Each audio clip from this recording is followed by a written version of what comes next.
सभी संप्रदायों में दो चीजें बहुत क्लियर है। जितने भी धर्म हैं उसमें कुछ शाश्वतता है और कुछ स्थानीयता है।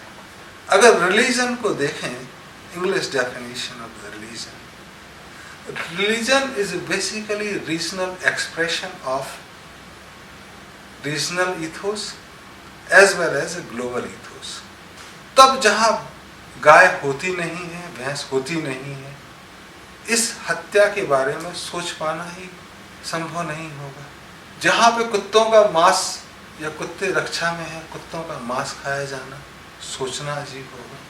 तब स्थानीयता और सार्वभौमिकता लिए हुए सारे संप्रदाय दो चीजें खास तौर पर कहते हैं कि पहले अपनी चीजों का सम्मान करो, दूसरा दूसरों की भावनाओं का अपमान मत करो। तब कोई समूह गाय को माता बोलता है या बकरे को सब्स्टिट्यूट ऑफ शहादत मानता है, तब हमें उसका सम्मान करना। अगर क्रिश्चियन बोलते हैं कि बच्चे में शुरू में जैसे ईसा मसीह का बोला गया है कि ईट माई फ्लैश ड्रंक माई ब्लड, तो जो शुरू का फंक्शन होता है उसमें बच्चों को ये चीज एक प्रतीकात्मक रूप से कराई जाती है कि ये ईसा मसीह का खून है और उसी का ब्लड फ्लैश है।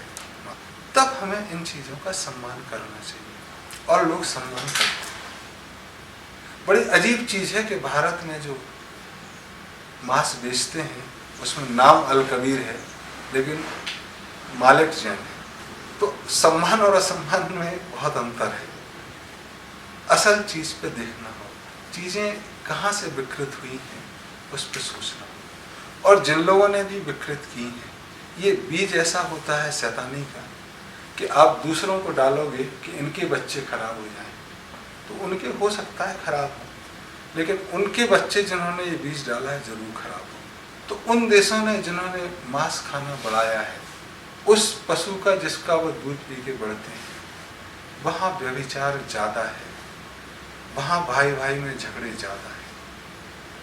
और पूरा पश्चिम, और दुर्भाग्य के साथ कहना पड़ रहा है कि काफी कुछ अरब के देश, जो भाई भतीजेवाद का झगड़ा है, जो आपस में झगड़ा है, वो एशिया के इस हिस्से में झगड़े से ज्यादा है और उसका मुख्य कारण यही है। ऐसा अगर ध्यान में जाएंगे तो पाएंगे।